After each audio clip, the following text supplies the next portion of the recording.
From Beyond Marketing, it's the 20-Minute Call, a podcast about the dreamers, boundary pushers, rebels, and champions of the skydiving industry.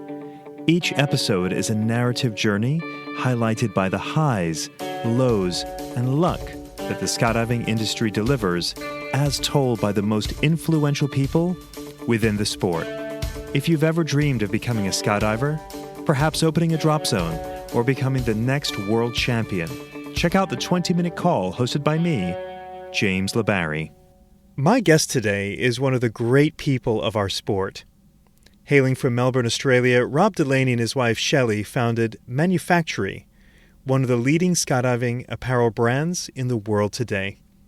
Their company builds jerseys, jumpsuits, swoop shorts, and so much more for major brands like the Red Bull Skydiving Team and competition teams like Airwax, SDC Core, and drop zones like Skydive Spaceland, Skydive Moab, and many others. Aside from being brilliantly talented at what he does, Rob is passionate about all manner of air sports, ranging from skydiving to paragliding. Whenever I see Rob and his wife Shelley at PIA symposiums, it's like a happy reunion, as Rob radiates positive vibes. Welcome to the 20-Minute Call, my friend, Rob Delaney. How are you, Rob? I'm good. Thank you, James. I'm very happy to be here. Positive vibes turned on. Positive vibes turned on. I love it. Cool. Well, Rob, for those that are unfamiliar with you, tell us a little bit about your background. Where are you from? Do you have siblings? Are you an only child? What's your story? Yeah, sure. So Melbourne, Australia, that is down the very bottom in the cold.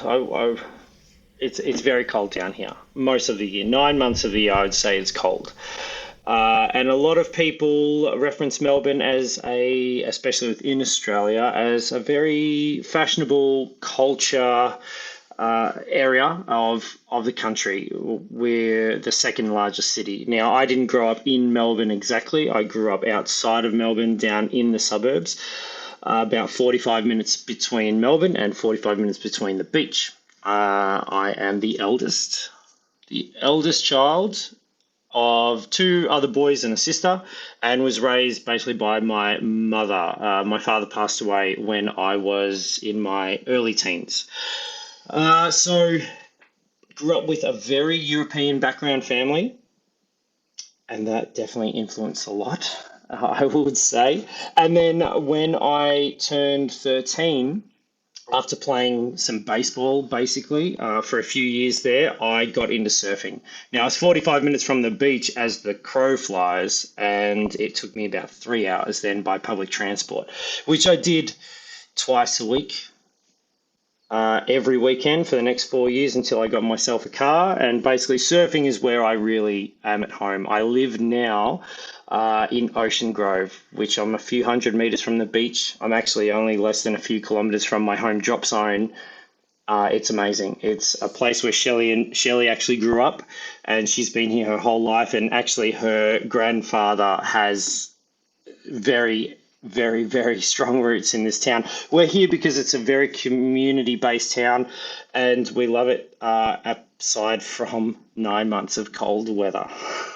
We're very close to Melbourne, which keeps us tied into a lot of good restaurants, good culture, good fashion, and but it's definitely where we've chosen to live, coming back from around the world and skydiving from a lot of places too. Okay, a couple things from what you said there that caught me off guard. Baseball, I didn't even know they played baseball in Australia.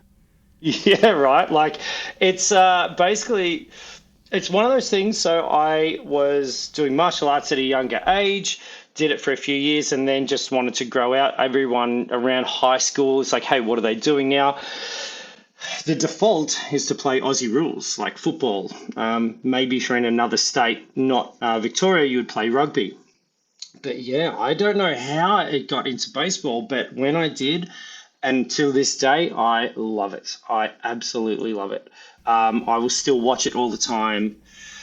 It's funny, I don't find it like a team sport. I feel like statistically it has grown so much and evolved that it's 9 individuals that make up a team, because, you know, when you play baseball, someone will say, or what position. So straight away, it's like because your whole life is either you're a shortstop or a first baseman, like it's got its own identity.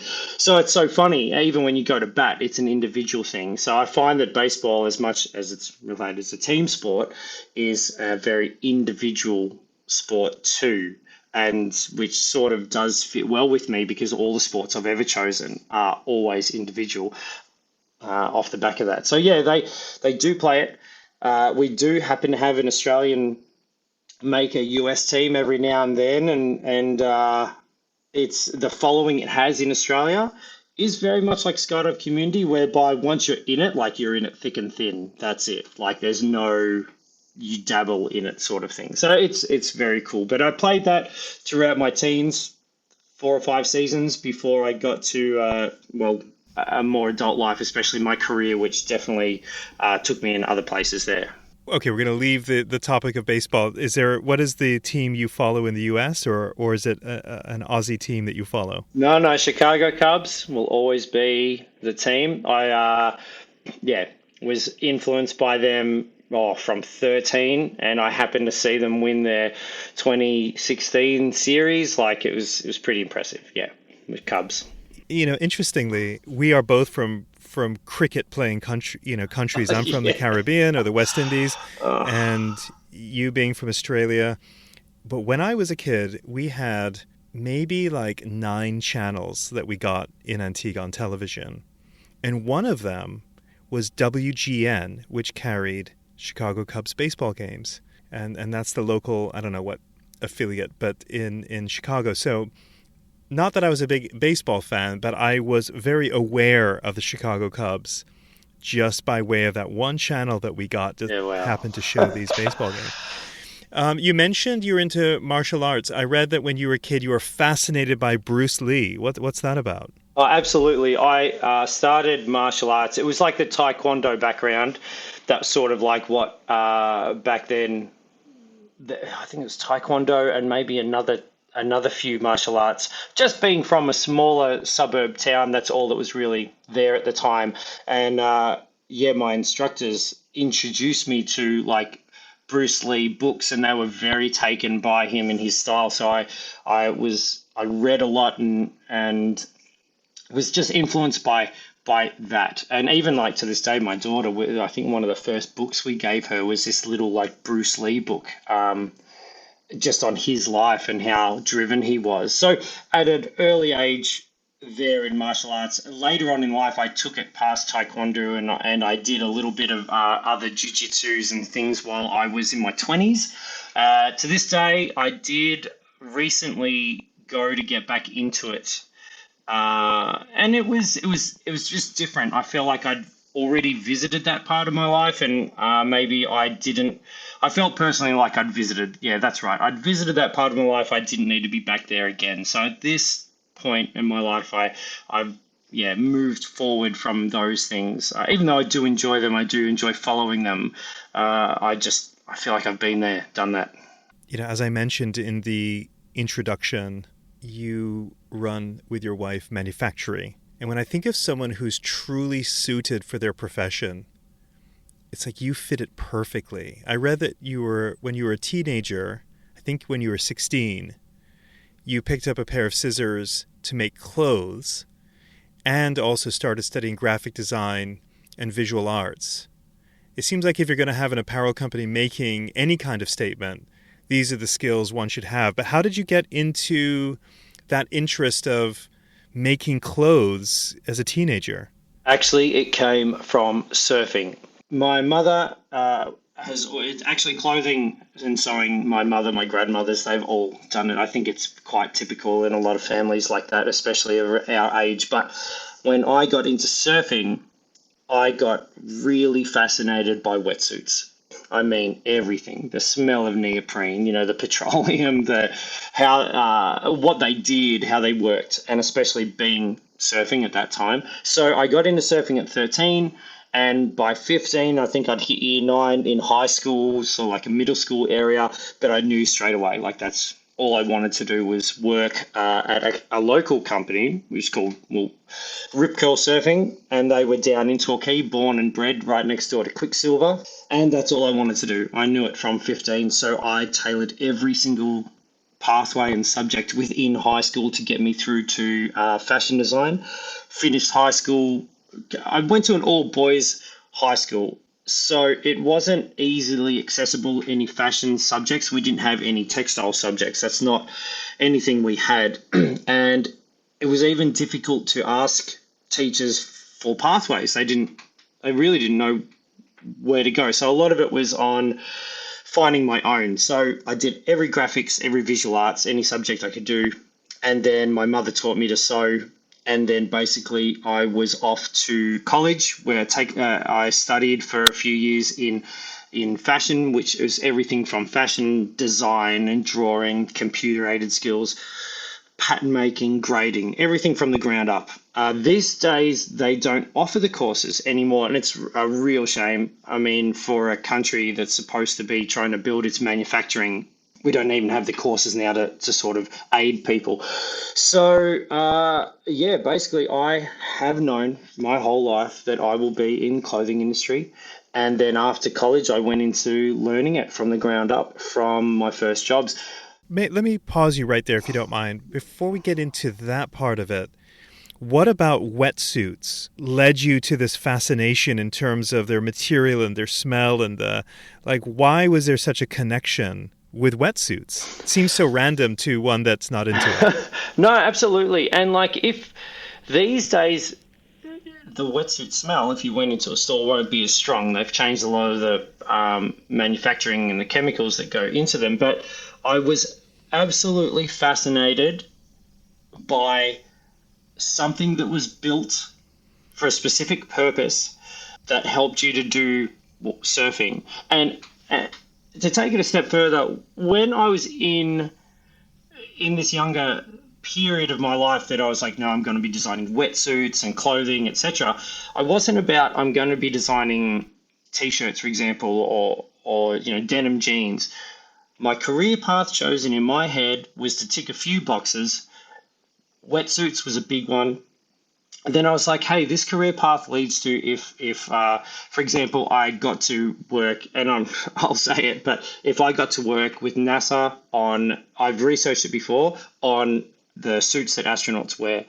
I know the companies that produce these and what goes into them, but that's what fascinates me. Something that has been built specifically to help us as a species survive in another area. So things that really drive me are the technical, functional sides of fashion. I still love, don't get me wrong, I know all the 90s fashion designers, models. I love runway shows. I love the beauty, the artistic, but I'm driven by function for sure. And the goal was to work at Rip Curl, which is a major brand. I mean, even I have heard of Rip Curl. I'm not a surfer. Yes, it's definitely a worldwide brand. Yep. And your goal was met. You went and worked with Rip Curl for 3 years. Yes, I actually think it was just maybe just under 4 or 5 there. But basically, I wanted to design wetsuits, which is extremely niche. And I got there. I got there with under 10 years. Not that a time frame was ever to be met, but by 24, I was on the wetsuit team, and I was in research and development and pattern making for making wetsuits. My days were made up of checking the sizes and the fits, and then literally making wetsuits by hand, samples, developments, coming up with these, and then getting them into production. I worked under someone I respect a lot. His name was John Pyburn, or Sparrow was his nickname. He's got a surf spot named after him, and he worked with the company for over 60 years. He was there when they made wetsuits. He was an extremely innovative man, and I was very happy to work with him for a few years. If you're a DZO or DZM listening to this podcast and you're not using Burble, I've got a question. Why not? If the reason is price, what's the cost of your time?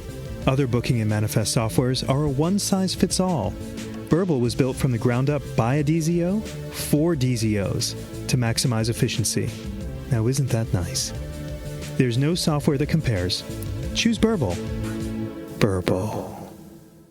As an employer myself, I'm looking for people that meet the skill set and do they have the right personality. And here's this young guy, you, rocking up to Rip Curl going, all I ever wanted to do was design or be involved with the construction and design of were they like, oh my God, who is this kid? No, dude. I had countless interviews at Rip Curl that I got knocked back for. I mean, I would have gone for 6 or 7 positions there just to get in the door. The way I got in the door was through another lady I respect very much for giving me that break. Her name was Rihanna, and she was in the girls' wear product development team, and she took a chance on a guy joining the girls' wear team. And I still remember one day in our offices at Rip Curl, the CEO walked past us and he floated through, hey Rihanna, hey Susan, blah, blah, blah, off he went. And she sort of went, that's strange. And I was like, well, why? Now, the girls' wear team was way out in the corners, it was out. His office was way on the other side of the building. And she said, I think, he heard that I'd hired a guy for the girls' wear team. So I put up with that sort of for a long time. It didn't bother me. If someone knew how to do the job, someone was passionate about clothes, and that's what I was saying. Hey, it doesn't matter if it's girls wear or boys wear or kids wear or men's wear. It's all clothes. It needs to be made the same way. I don't care what I'm making. I just want to work on it. So, yeah, she took a chance on me and broke into the girls' wear team. And a few years later, I was a little bit sort of poached by the wetsuit team. So with the skill set I had mainly in pattern making and construction, wetsuits is very small. Around the whole world, there's wetsuit companies these days because of sourcing out of Asia, and a lot of wetsuit teams broke out to make more sustainable wetsuits, and people had their own influences and ideas, but they use each other for inspiration is a nice way to say it, and they don't even know what they're making pattern wise. They wouldn't know how to cut it or sew it. That was the one thing I'm most proud of leaving that team is if you gave me a few sheets of neoprene today and the glue, I'll cut and sew it. I'll know exactly what I'm doing from there. Interesting. Wow. I just assume you wouldn't think it'd be so hard when someone's so passionate about doing the thing that company does. I'm going to skip forward a little bit here because you did work at a few different jobs, but I know that in 2008 you made your first jump. 25. You were age 25, is that right? That was my birthday, 25th birthday. So that was the reason for it, for going to jump? It wasn't. There was actually personal circumstances led me to move away from that side of my life. Maybe it was a little bit that I achieved some of those goals very early. When you said, hey, you achieved it, and I say, yes, I did, and I did it in a time frame. It was very difficult. I don't want to belittle it, but at 25, I made some personal decisions. It was time to change course. I did my first skydive, and I did it more as a taste test. I'd known for about 5 years. I had some friends in the Australian Army that were into skydiving. I knew that it was a route I would take. I was sort of setting myself up for it. So when the opportunity came, I said, right, it's time to bite the bullet. Got the jump, went down, did the first jump, and actually the tandem master of that day who took me, Clayton Werner, he is still actually in my life. He is my best friend. I was the best man at his wedding. I know his whole family. We worked together in Dubai as well. 15 years later, we're still best friends and still skydiving together, and he was the guy who took me. So it was a big time and definitely a massive course correction. As you know, I'm here. One of the things that I don't want to gloss over is you mentioned in your bio that one of the highlights of your skydiving career was jumping in a music video with a band called Skipping Girl Vinegar. And so I thought, well, that's very obscure. So I then went and looked up what is Skipping Girl Vinegar, which is a band named after a famous vinegar brand with an iconic sign. So I went down the rabbit hole, an iconic sign in, I suppose, near Melbourne. And then I watched the music video that you were in. Yes. And I'm having it in the show notes. I think that everyone listening should go and watch this. So is that you and your wife free flying in that Yeah. video? Yeah, that is. And it is, you should watch it just for the fun of skydiving. It was an opportunity that came up. So, what happened is, yes, Skipping Girl Vinegar is an iconic neon sign down in Melbourne. Everyone has seen it that lives in the area. And there's a local band that was quite successful and turned out that they lived just the suburb next door to us. One day, a friend, Macca Lee, who's a very distinguished, probably one of the best known Australian skydivers, an extremely driven guy. He got a call. They wanted to shoot this music video and just needed some people. Now, Shell and I both experienced free flyers and have the flexibility that we live down the drop zone, like 5 minutes away, and we could take a couple of days off to go jump or a couple of hours. So Macca called us up and we said yes. We went and we got fitted for gold jumpsuits, which we thought was fun for sure. And all we had to do, we did 3 or 4 jumps and Macca filmed it, and it was just a 3-way. Me, Shell, and Macca. Macca actually started jumping a few years before me at a home drop zone. And we've all known each other, so it was just a bit of fun. We landed on the beach. If you watch the video, you're going to see my home drop zone and where we live. It doesn't get much better than that. I've actually, just behind the camera here is a print, like a canvas portrait of me and Shelley, a scene taken from that. It's over our coastline. I look at it every day. It was, a highlight for sure. Who else gets to jump over their home drop zone and then it gets put in a music video, which was made up to look really fun. It looks really cool, and we didn't know we were going to be stunt doubles. Not to spoiler alert there, but it's really cool. It's a fun video and it was a great highlight for sure. I was going to ask you if the gold suits were made by you. They're very exotic. No, they weren't. Very glamorous. Yeah, they weren't. That was the thing. We got told, hey, you've got to go to Richmond and get this fitting. And when we rocked up, which was like a little bit of icing on the cake, really, because I got to see, it's very hard to find suppliers or factories around Melbourne and in the clothing industry. So when I walked in, 10-meter long cutting table with gold fabrics, and there's rolls of fabric everywhere. And then I was like, oh, we're in the clothing industry too. Blah, blah, blah, blah. It was great. It was a really cool opportunity. The suits weren't made by us. They were just made. And even then we were sort of like, hey, well, hopefully these last more than a jump or two, because, well, they weren't purpose-built, were they? So, yeah, which is interesting now. With us making jumpsuits, we've made some more purposeful ones that would be able to replicate that video and stand the test of time. So, for those listening, if you're thinking about skipping watching that video, don't, because what I was excited about is as you all were taking off your helmets, I was excited to see who these jumpers were, assuming surely that it would be you. It was a very happy surprise to see who it was. So I will leave it there as not to have a spoiler alert, but it was really, really good. You started manufacturing in 2014, but before we get there, you worked as a creative director at Skydive Dubai. And certainly sort of when it was in its heyday, when sort of all the world was like, whoa, what's going on in this place?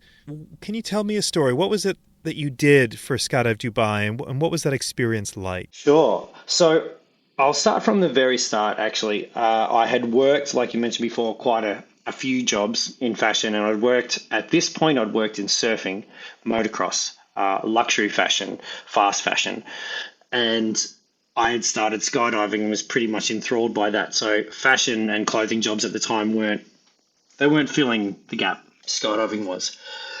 I was on dropzone.com and just scouting work. I was at a point where, I think a lot of jumpers get to, all right, am I going to go work in the industry, or am I going to just sports jump and fund it that way?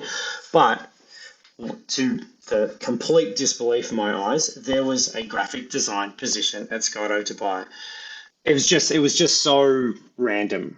I had always dreamt of living and working in Dubai, but it was off the scope, because to do that, you had to be in a completely different industry, mining or building or accounting or, something that wasn't open to me. So when I saw it It was late at night. The very next day, I actually pulled out my phone and I did a selfie interview. So this would have been 2009 or 10. So even then, like, who does a selfie interview? But I was like, what have I got to lose? These are just skydivers. And I did what we're doing right now. I spoke for a couple of minutes about myself, life story, where I was, and I got an interview, and I got 2 interviews there and basically got offered the role to go and work at Skydive Dubai. So when I rocked up, at that time, like you said, it was extremely exciting. I sometimes feel like I just missed it by 6 months, the actual peak heyday. But at the same point, when I look back now, I was like, oh no, I was definitely right there in a good time. The plane flight over, something happened, but basically when I got there, now I was not working within a team or for someone. I was there as the creative director.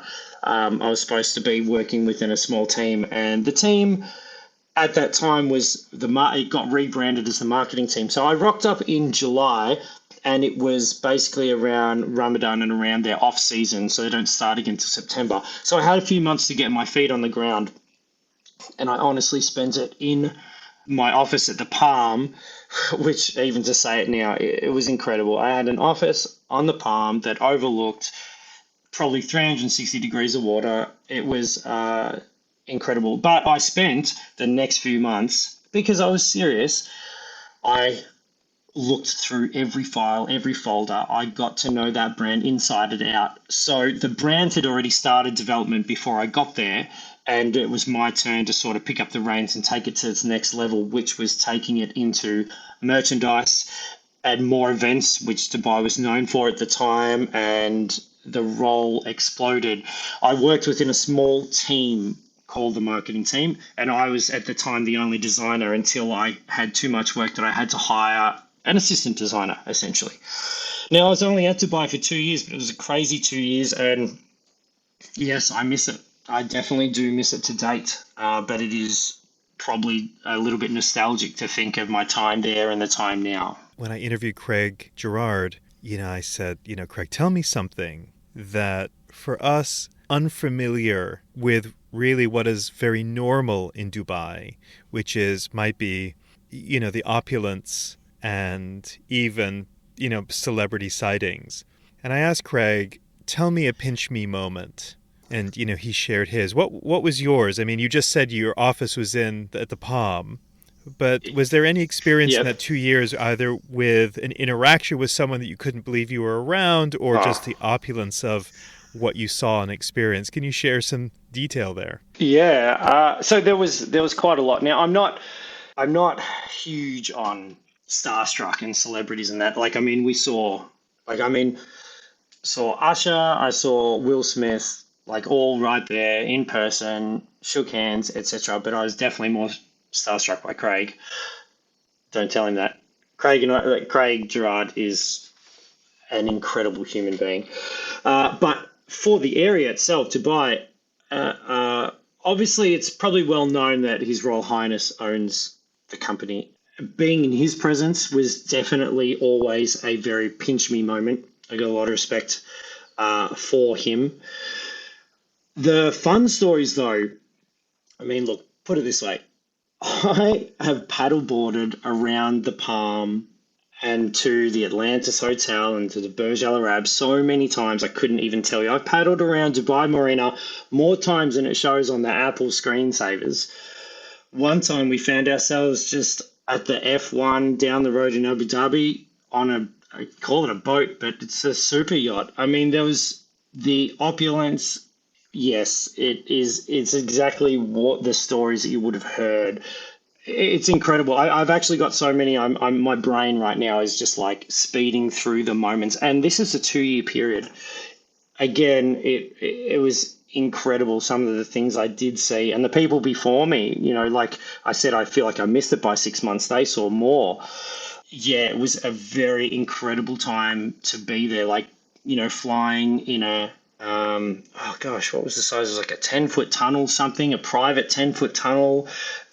There was so much like I said, my brain is going firing, like just even reliving it while I'm talking to you right now. But for me, I think the fact that I was on the Palm and I got to spend so much time, like the water was obviously part of my life, paddleboarding. Like I'm actually, I love stand-up paddleboarding. And for those who don't know, it's basically like you standing on a kayak, but I do stand-up surf as well. But yes, I had the ability to every morning launch my paddleboard at 6 a.m. in absolutely beautiful, clean, clear, silky water and paddle it around the Dubai Marina to the Atlantis Hotel to the Burj Al Arab. And it was usually just me. I did end up doing it with one of my better friends there, Renee, and the drop zone operator as well, Alan Gayton. We ended up, sometimes it was three of us and sometimes it was one of us. And it was definitely the part I missed the most, starting my day paddling around Dubai. Sounds magical. If you're a fan of the 20-Minute Call, I'd like to invite you to be a member of a budding community with me on Patreon. By becoming a patron of the show, you can join me behind the scenes to discuss options for future guests and gain access to some show swag. It's pretty sweet. Details on how to become a patron can be found in the show notes. Okay, back to the show. So you're at Dubai for 2 years, and then 2014 you start Manufactory. What led you to start your own brand? There was, again, a little bit of a course correction there. Dubai was always fast changing, and I had done so much, not just within Skydive Dubai, but for personal projects for the other people who run operations there. Dubai was very well known for, if you did good at your job, you would end up sort of getting semi-post by other people. So after I'd done some enormous projects for my management team, I guess I'll just call it that, and the owners. But I was presented with an opportunity to be my own person, be my own brand, start it with my best friend and my wife, or in terms of promotion, and the promotion would be working at quite an elite level within design again, but working for someone. I just took, if I was 10 years younger, at the time, in your 20s, you're looking to build your career. Of course, I would have taken the promotion, but I wasn't. I'd been working in now for a decade in a career job, as well as plus another 5 years, like we said earlier, of study. And I was like, I'm ready to make the move. I'm ready to do this. There's a real gap here. Let's go out and try it. I've had some success with Skydive Dubai. Let's try it for other brands and give back to sports, just skydiving, because skydiving, in my opinion, was really behind the eight ball. As a fellow entrepreneur, running a business is hard. And I often say that maybe what has served me well is a little bit of naivete. Had I known everything that I should have known, I probably would not have got started. But when I think about your business, I shudder a little bit because we're in design. We do a lot of website design, etc. But you're dealing with more variables to a degree, as well as satisfying design, satisfying fit, sourcing materials, et cetera, and all of this is subjective. It stresses me out thinking about it a little bit for you. Give me an idea, like, what has been your most challenging day as the owner of your brand? And don't worry, I'm going to ask you your best day in a minute, but the most challenging day, yeah. No, that's fine. Like you said, hindsight is great. And should I have just taken that elite job? Yeah, for sure. Anyone who's like job, easy. I would say that back in when COVID hit in 2020, which is 3 years behind us now, it was a funny period because as a business owner, a lot of people will, oh, you're a business owner, or, you must be doing so well, etc. if you've got orders, or are you doing well? And the hardest part was that when COVID came and we had a team and you are responsible for families and team and staff, and it's such a horrible decision to have to look at numbers or look at future or look at forecasts and start to make a plan for, well, there's a point there to keep other people safe, to keep the job and the business going. That's when you're going to have to start to get rid of human resources. And that was in 2020, when the world was like a real unknown. that was my hardest bit is that when you take on, as an entrepreneur, as anyone, like I find that if you're a manager, you're still working for someone, you're still working for someone. When it's you navigating this, like everything in, and even the money, that's when like those decisions are really horrible because you build a team like these days, especially you build a team. You find personalities that work together. You find them that you align with. You spend every single day with them. And then all of a sudden, when COVID came, like I said, there's this myth around job security. So, like I said, oh, yes, I should have taken that elite job. It would have been way easier. People are really fell for job security, and COVID showed there's no such thing. Like you may as well take the chance. So, a bittersweet moment there is like, oh, I am running the ship, which means actually I'm sort of the last one to leave, which is great. I've got my security there. But now you are running the ship, you have a responsibility to a lot more than just yourself. So it was definitely that period was tough, like personally, and any period where you have to make financial decisions as a business owner is always tough. Look, there's problems with products. Something might not have been manufactured right. Maybe you made a mistake on a graphic error and it costs you a little bit of money, like to reprint it to keep a customer happy. But when it comes to having to do things like that, and that's some stuff in business. Like, look, I haven't got an MBA. I don't know if people teach you these things, but like you said, as a fellow entrepreneur, if you knew what you really had to do in business, you honestly would probably just go like, hey, I'm just going to get a job.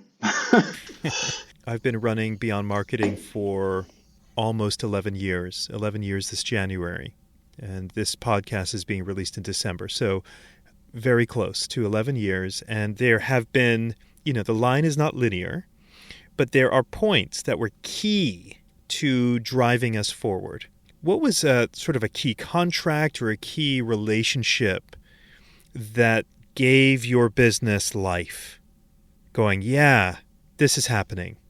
There are those points. When you phrase it like that, there's definitely key people that we aligned with. And Shelley, who we haven't spoken much about, Shelley, who is my best friend, my wife, Mike, and the co-founder of Manufactory. Everything we do is down the line. Every decision is made together. When we go out to do sales, apart from the last PIA, because we had our little girl, she's there with me, and we are a team. And there isn't a day that goes past that I don't even ask her to check a color. That's how down the line we are. And we have managed to, when we do relationships with businesses and if it's a drop zone or an event, it doesn't matter. We come at it together. We want the best for everyone, and we develop the relationship before we go into a business proposal. So there's a few key ones that I can mention along the way. We've had an extremely amazing relationship with NZ Aerosports, who is now known as Gyro. They've supported us for a very long time, and we really get along with them mindset-wise. Like, we're on the right level together. We've had an extremely successful relationship with Skydive Spaceland, and we think that their business acumen it's something that we aspire to, how they operate. And we've met their team, throughout we've probably had relationships now with them for 7 years, I think. And we open the door to them. They want something, we sit and listen. We anything that we can help with.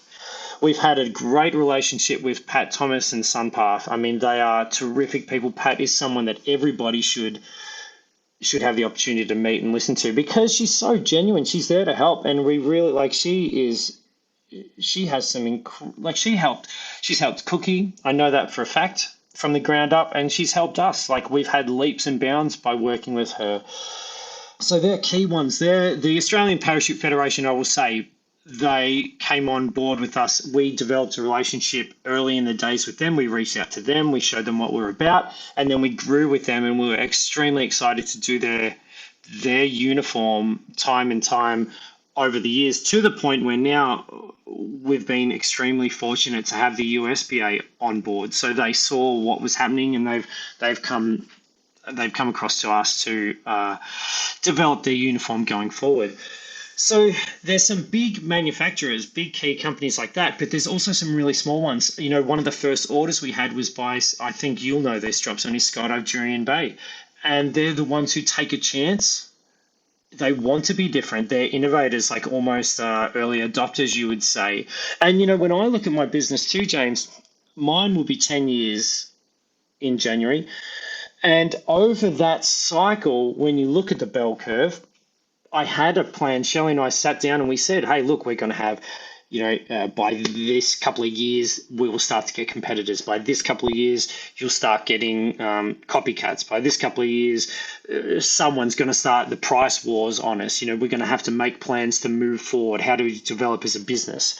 And that bell curve is very interesting in terms of drop zones as well. If you were to plot that, who first came on to jerseys, who's only getting to jerseys now, who's still on t-shirts. That's sort of how I've seen the growth of our business, but also the growth of the industry, because it's pretty much synonymous now that if you don't have jerseys, you're a bit late to the game. It is the uniform for skydiving for a reason now.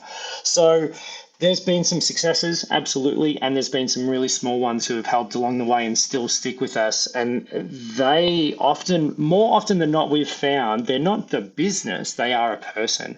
They're someone, and I can say this for my own, our manufacturing team, I met and knew them outside of skydiving, before in the fashion industry.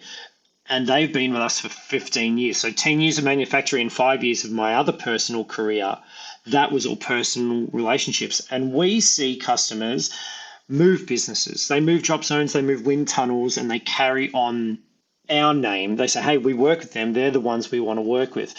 We take that really personally because we understand that they have a relationship with us that says, well, hang on, these guys are the ones we want to work with because of something. Now if you ask them, you're going to find out what it is, but we think it's the reliability, the service. When they want to work with us, when they want us, when they need something, we don't want to be big superstars. We're not saying, hey, we're manufacturer, we're the biggest premier clothing jersey brand, and look at us, whatever. No, we're just like, hey, if you need something from us, you send us an email and we're right here for you, and we're going to rush it. We're going to find a way to deliver. It didn't work out, we're going to fix it. We thought we would be a little bit more of a brand in terms of maybe first person individual skydivers by now, but we have prioritized our customers, our wholesale base, our drop zones, our manufacturers over our own development. Because that's what's important to us, is that we've said from the start, we're going to help you achieve your goals. We're going to help you get your brand out there. And we have always to this date come second. We're at the point where we're trying to definitely bring ourselves out more into the spotlight. We have a lot of products and a lot of stuff we want to get out there. And we're finding that it's actually the skydiving industry, like I said, with that bell curve. Yeah, the early adopters and the people who are late to the party now, they're still only getting to jerseys. Well, that's actually slowing down the other developments we could be giving back to skydiving. So we're going to have to prioritize a little bit more of ourselves, because it's going to be prioritizing the industry to move it forward, like we did when we first released jerseys 10 years ago now, or even longer when we did them for Skydive Dubai. So, yeah. Rob, I work with a lot of drop zones, and I certainly endorse you often because I have worked with you. I've been a customer of yours, and your service is outstanding and your product is fantastic. But if there's ever resistance, it's because you're on the other side of the world in Australia. How do you bridge the gap for those that are concerned?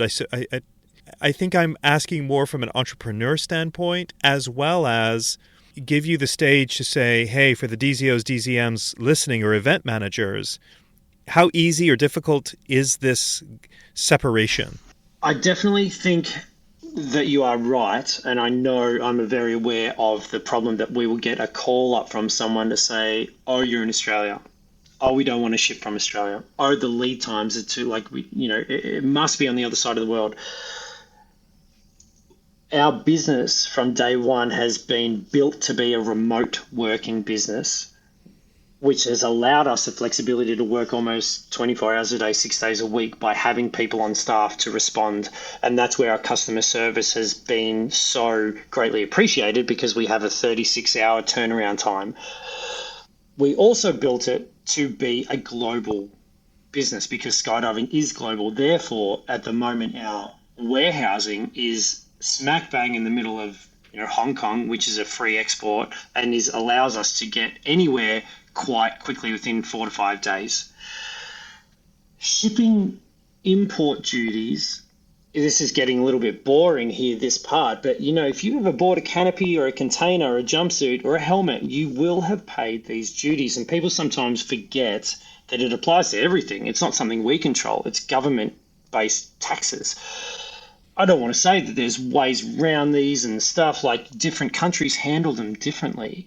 Sweden will charge you 20% or something. Australia will charge you X amount. US will charge you based on how much your order value was. It's very different, but we have an extremely professional team that has dealt with these for decades, and we will get the solution. Now, moving forward, Manufactory has decided, we have contemplated having maybe a US base or a base in Europe. But how we've done that is that there are very strong, there's distributors around the world that do their job. Mike Gruel from Shooting Star is an absolute machine. We only want to align ourselves with professionals like that. So when I rattle off the list of Skydive Spaceland and SunPath and USPA and APF, I don't think it should come as a surprise when I'm naming these people. They're at the top of their game. They know what they're doing. They are professionals. So we align ourselves with guys like Mike Gruel from Shooting Star. The guys in Europe, the Westguy guys, if anyone knows those, look them up. They will be where we're going to next in Europe. And in Australia, we can take care of it ourselves. So what we're actually going to do now to help with people's concerns is open up these warehouse locations closer to their bases to make them feel a little bit more comfortable.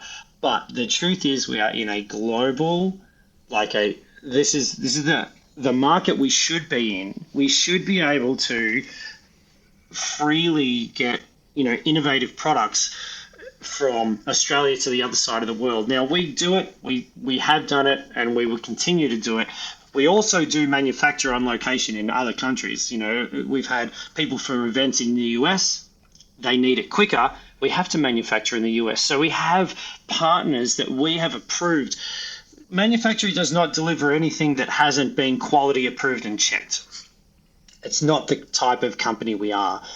There are promotions companies out there. There are people like that are cost-based driven, and we're just not one of them. If we can't deliver an event, if we can't deliver something to our quality before the price, and it's just something that we will turn around and say no to. But that's how we keep our integrity, and that's how we keep our products. But again, we are in a global market, and as a company, we believe that we should be operating in a global market. We shouldn't be operating in this, we manufacture here because of this. It stops the innovation. For us, we're extremely proud of manufacturing our garments in China where we do, because we believe that they are the absolute best garment manufacturers for garments. If you think about Germans in the automotive industry, or you think about your Swiss watches, the Chinese in the garment making industry today have had longer in the profession of commercial and technological advancements in making garments safer. OH&S, all that is like a thing of the past. A lot of countries, developing countries now, you go and look up where they're made. Well, they're made there for a reason. There are cost cutting right there. There's the questionable labor practices, but then to today, and this is really important for future generations, is that sustainability is huge. And you want to make something cheap, then you've got to make it cheap by cost cutting. We are very proud that we're out of China because of a lot of innovation that we're able to produce there. And first world countries, and I'm sorry to say this, but they don't make garments anymore.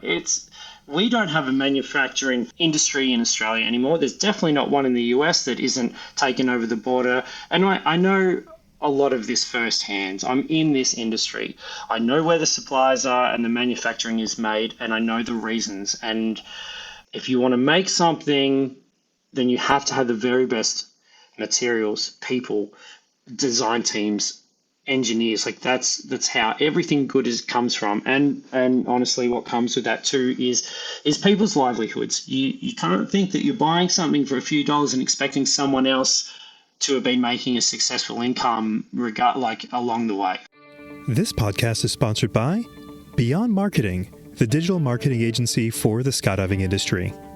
Now, I'm not a fan of lots of ads during a podcast. I mean, who likes ads? So I'll stop talking about how marvelously wonderful Beyond Marketing is.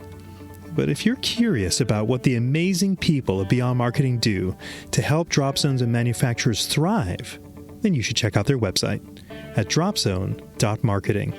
That's dropzone.marketing. It has not been my intention for this to be sort of a commercial for manufacturing. But at the same time, I have been in this industry a while, and I don't want to dodge around the fact that for those drop zone operators or people in the industry looking for a solution, I'm going to straight up say they should contact you because I've seen your quality. I've experienced your customer service. I've experienced the quality. I have manufacturing products. What I was hoping you would share was just the level of detail and your experience, because you really are running a first-class operation. And, you know, no one can see this, but you're on video, and the jerseys behind you that are hanging on hangers are the most premium brands associated in the sport, and they can choose anyone. I want to pivot real quick, Rob. Is part of my curiosity about what you do is I've seen you go to China and to source materials or visit your partners there. And to me, that seems so overwhelming because I've never been, but I just imagine there are so many in the garment industry. Like, how do you suss out the good ones? Again, that will definitely go back to my fashion industry. In Australia, we have a huge wholesale market. That's sort of where the clothing garment industry is built from. So a lot of it was at the time when Australia relinquished its manufacturing industry. We took it all offshore to China. And basically what would happen is you would go on a buying trip.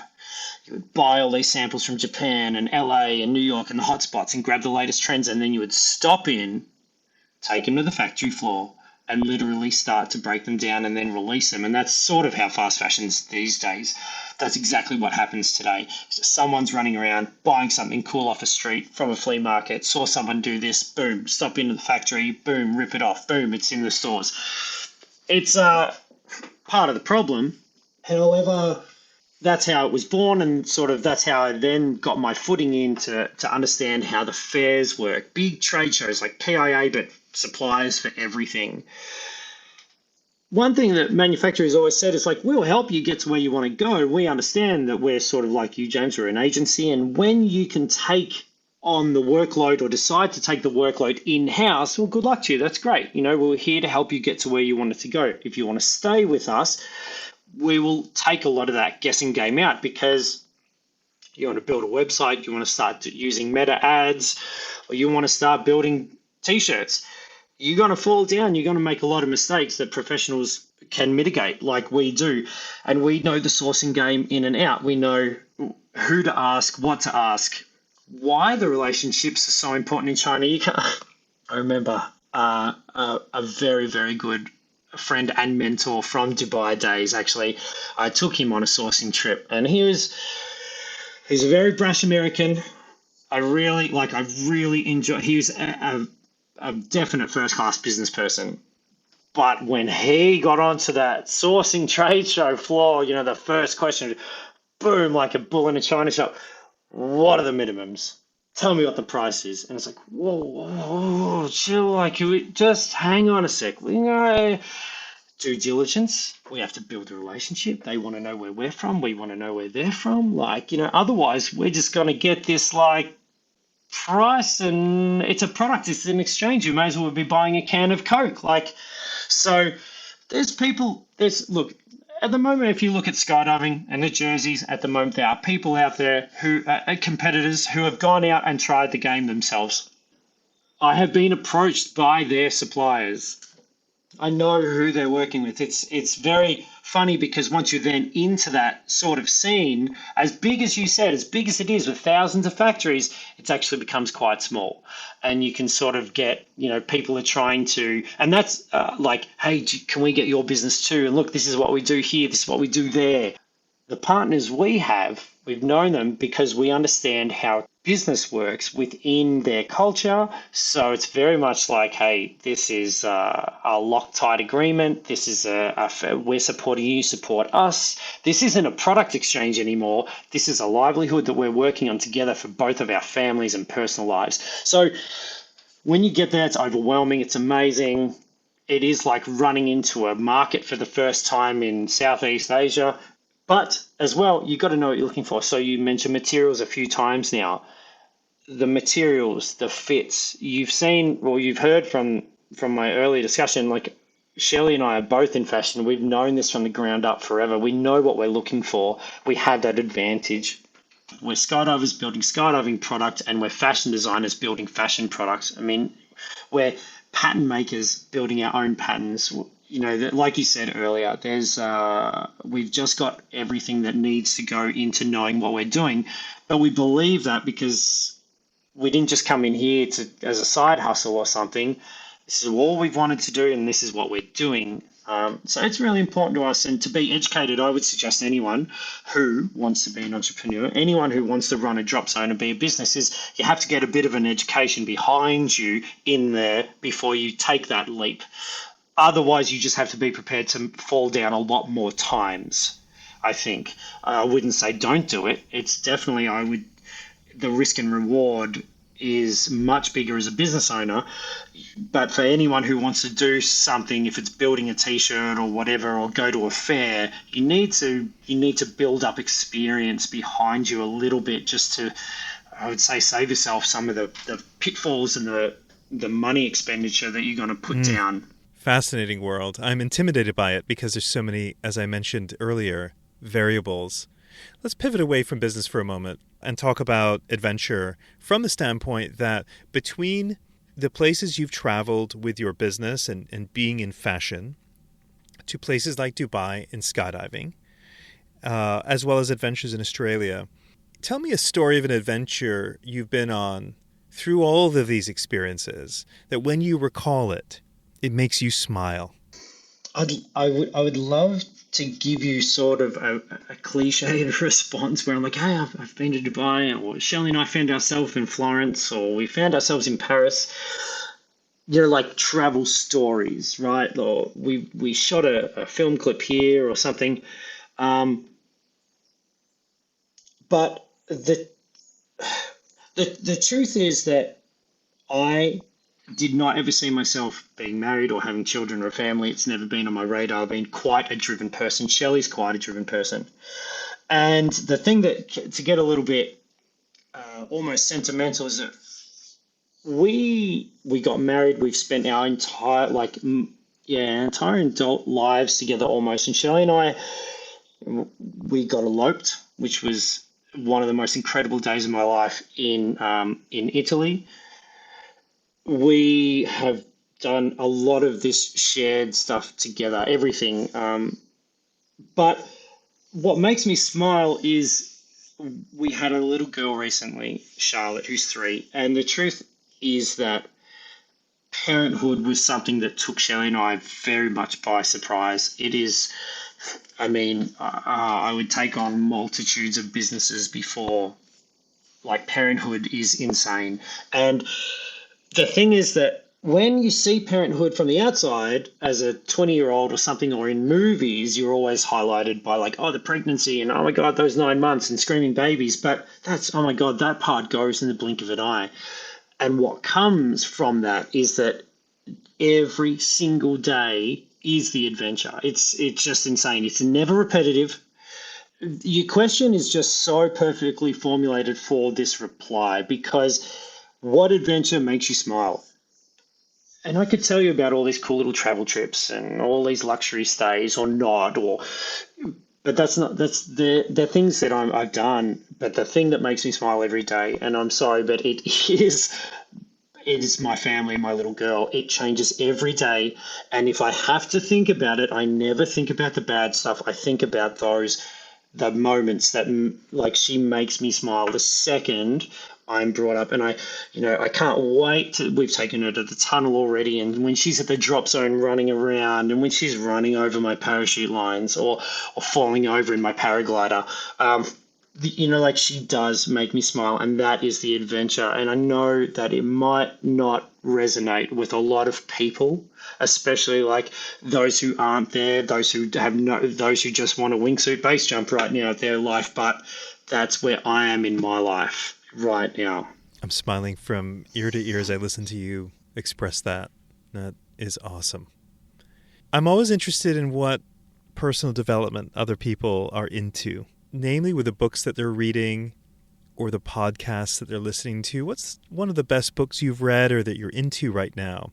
And the same for podcasts, barring this, of course. Of course. No, it's not a commercial. Okay, so personal development. Actually, you know what? I've been quite a strong believer that when COVID did happen, if you weren't spending that time upskilling, you were wasting a lot of time.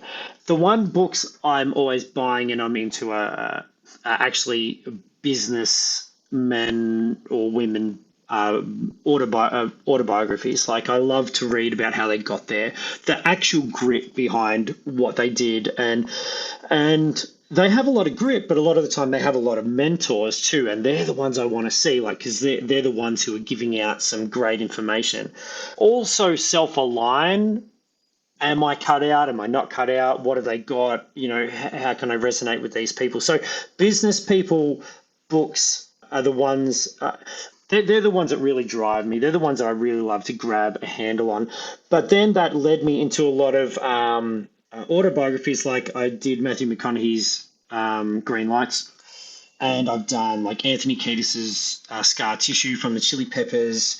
I've got quite a few, actually. I ended up reading them, and then I've given them out to other friends who are inspired by them. I never get them back. But I love those ones. I love to read about people, I would say. But the people they have to, like, I think Dave Grohl's not going to hear this, but like Dave Grohl's, it was too much fluff. It was a book. I didn't feel like I really connected there. His earlier life was pretty impressive. I love to hear about that, but I don't know, maybe I was expecting a little bit too much from him. Rob, you and I are very similar. I love autobiography. I definitely will grab a business book. Like, I love Shoe Dog from the guy that started Nike, Phil Knight. But what I've found, I really prefer to hold a book.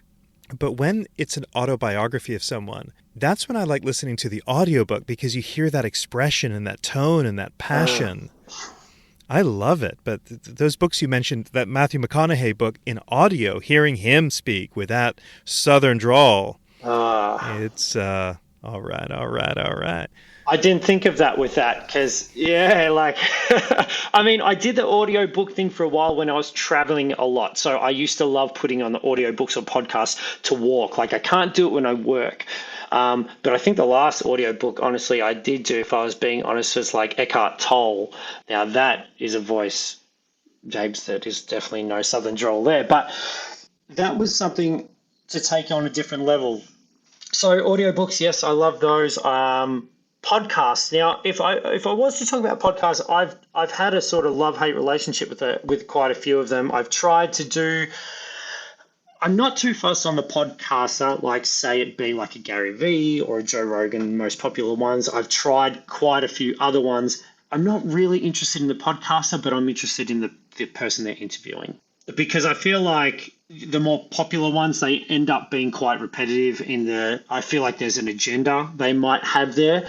Whereas the interviewers can come in and you get to learn, very much like that autobiography. Like, I do love anytime I can see like an Elon Musk being on a podcast or something, it's the people's stories I want to hear, the people's interest there.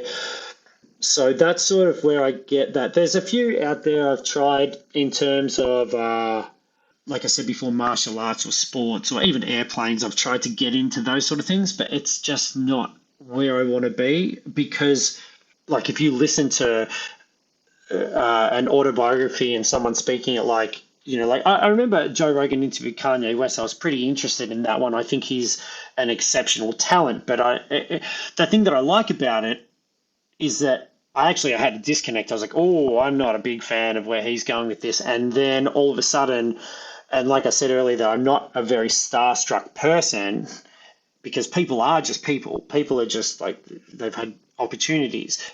And that's what I like about it is like you get to like you read about them, you think you admire them, and then you see them or hear them, and you're like, oh, okay, okay, and it brings you back into perspective, back to reality, and to remember it's just a person. It's not the be all and end all. So that's probably why. I think I might even give that green lights a second shot to hear Matthew, because again, reading the book, I have my own interpretations. I'm sort of like, I'm sitting in there playing it up in my head. So yeah, thanks for that.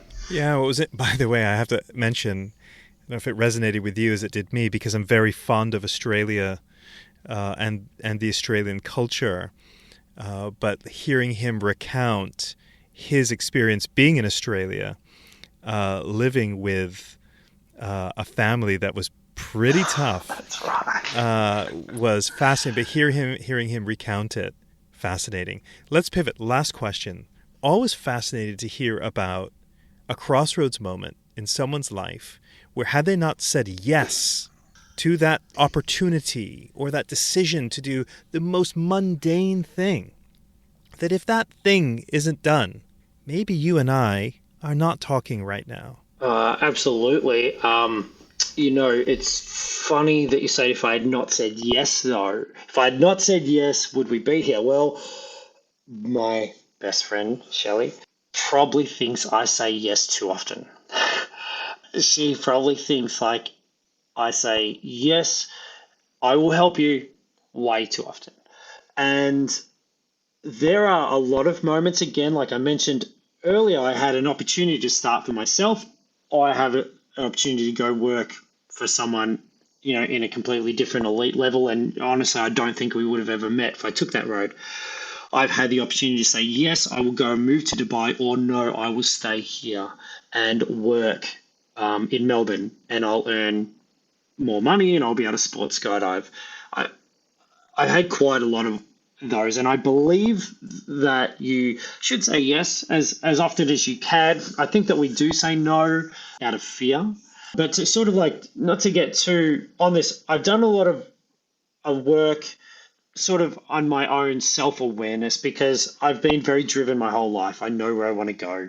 So when I do say no or yes, it's very much a decisive moment of, is this going to take me to my place, to my goal? So there's been a lot of opportunities that I've had to say no to that are amazing opportunities by themselves, but they never got me to the place where I needed to be for myself. I know that's not giving you a definitive moment because there has been a lot of times where I could have, but I recognize within myself that my answers have come from my own values my direction, and try to be aware of, are you saying no because you're scared? Which is definitely something that, well, there could be a lot more entrepreneurs in the world. There could be a lot more opportunities had. And so recognizing in myself when it's important to say yes or to say no, but there's been plenty of times where you and I could not have crossed paths. Could have been as simple as just saying no to going to an event exhibition. Could have been no when you rocked up to when you had your time in Australia, and I could have just said, no, I'm too busy to sit down and meet this guy. Or, there's a lot of chances to say yes or no, and I think you just have to recognize, do they sit with you a lot of the time? But I'm very glad I've said yes many times to get me to where I am. Yes, I can help. Yes, I can do this. And at the moment, I'm recognizing that time, as an entrepreneur, as a business person, I'm sure you'd account this yourself, time is something that you don't get back, and it's very difficult. So to say no at the moment is actually a little bit more beneficial than to say yes. Rob, whenever we speak, I always feel gratitude. I feel like you're my brother from Australia because I'm very driven, and I want to do right by my clients, and the relationship is important. And so the thing about this podcast for me is it gives me the opportunity to get to know people that I am friends or acquaintances with to go another level deeper. You know, our relationship is such that when we meet up at a PIA symposium every other year, which is only then extended with, a COVID situation, we're both doing business at our booths and then we'll grab a quick dinner. I have learned so much about you in the last hour, and I have really, really enjoyed it. Thank you so much for sharing to me. I feel this is a one-on-one conversation, but also to everybody that's listening, and I'm grateful. Thank you so much. Thank you, James, for the opportunity. It has been a one-on-one conversation. To be honest, I would share any of that information with anyone because I've been told throughout my whole life I wear my heart on my sleeve, so I'm pretty much an open book like that. But yeah, look, I look very forward anytime I get to chat to you, and I look forward to seeing you again in the flesh for that quick dinner, because it is always a highlight when I get to hit the ground in the States and catch up with you. It's mutual. Thank you, my friend. Thank you very much. Hey everyone, thanks so much for listening to the 20-Minute Call podcast. Please do follow us on your podcast app so you always have the latest episode, which is released every Monday. If you want to contact the team, our email address is podcast@beyondmarketing.xyz. This episode was edited and engineered by Garnet Znydrick of the YouTube channel Blue Skies Fun Days. Thanks for listening, and join us next week for our next episode.